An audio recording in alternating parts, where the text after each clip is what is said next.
es de esas personas que está completa y directamente ligada al deporte jaripeo desde hace varias décadas. Diplomada en Magisterio en la especialidad de Educación Física por la Universidad de Salamanca, ha complementado su formación con una lista infinita que le ha hecho llegar hasta el día de hoy con un currículum intachable. Entrenadora de varios deportes como baloncesto, bádminton, fútbol sala y balonmano.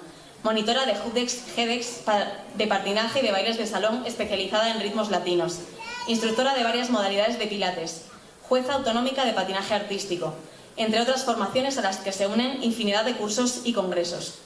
Comenzó trabajando en Jaraíz de la Vera como socorrista y monitora de natación en el año 94, para seguidamente convertirse en dinamizadora deportiva.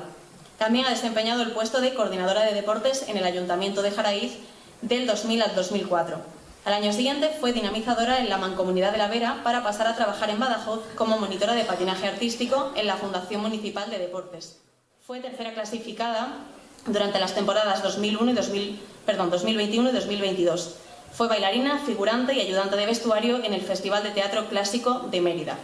En 2021 fundó el Club de Ciclismo Femenino Romas Bike en Mérida, del que es la actual presidenta. Y lo más importante, su legado deportivo ha dejado huella en miles de alumnos para los que a día de hoy sigue siendo un referente y un ejemplo a seguir en sus vidas. El premio al legado deportivo es para Eva Jabón Manzano.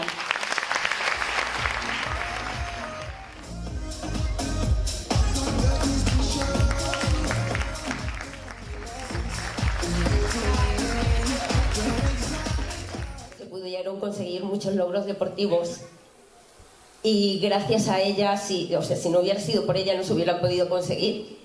Y si no hubiera sido por ella, yo tampoco estaría sintiendo lo que estoy sintiendo yo aquí esta noche. Mamen, tú me diste alas para volar y yo volé. Gracias de todo corazón. Yo sé que te hubiera encantado estar aquí de todo corazón.